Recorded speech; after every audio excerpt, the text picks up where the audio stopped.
Lakhtar સરઘરા dam પાસે ઘાસના ગઠ્ઠા ભરેલ બોલેરો પીક વાહનમાં આગ લાગી.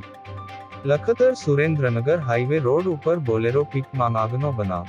રામછાપરી તરફથી ઘાસના ગઠ્ઠા ભરીને તરણેતર તરફ જતા બોલેરો પિકઅપમાં લાગી આગ. સરઘરા ડેમ નજીક રોડ ઉપર સળગાવવામાં આવેલ બાવળોના તીખારા ઘાસ ઉપર પડતા આગ લાગી.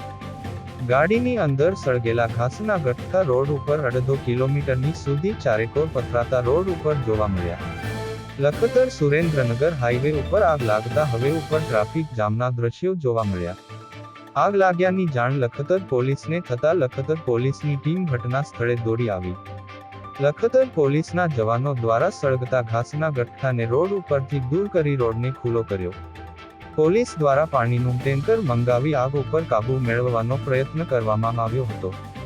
લખતર હાઈવે પર અકસ્માતો બનવાના બનાવો અવારનવાર સામે આવી રહ્યા છે.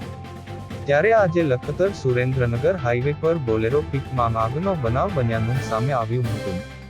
રામછાપરી તરફથી ઘાસના ગઠ્ઠા ભરીને થાનના તરણેતર તરફ જતી એક બોલેરો પિકઅપ લખતર અને ઝમર વચ્ચે આવેલ સરઘરા ડેમ પાસે પહોંચતા ગાડીમાં આગ ભભૂકી ઉઠી હતી. સરઘરા ડેમ નજીક રોડની સાઈડમાં ગટરમાં સળગાવવામાં આવેલ બાવળોના તીખારા ગાડીમાં ભરેલ ઘાસ ઉપર પડતા આગ લાગી હોવાનું સામે આવ્યું હતું. જેમાં સદનસીબે ડ્રાઈવરનો આબાદ બચાવ થવા પામ્યો હતો. ગાડીની અંદર સળગેલા ઘાસના ગઠ્ઠા રોડ ઉપર અડધો કિલોમીટર સુધી ચારેકોર પથરાયેલા જોવા મળ્યા હતા. જેને લઈને હાઈવે પર ટ્રાફિક જામના દ્રશ્યો જોવા મળ્યા હતા. આગ લાગ્યાની જાણ લખતર પોલીસને થતા લખતર પોલીસ સબ ઇન્સ્પેક્ટર એને ડાભી તેમજ ટીમ તાત્કાલિક ઘટના સ્થળે દોડી આવી હતી અને લખતર પોલીસના જવાનો દ્વારા સળગતા ઘાસના ગઠ્ઠાને રોડ ઉપરથી દૂર કરી હાઈવેને ખુલ્લો કરવામાં આવ્યો હતો.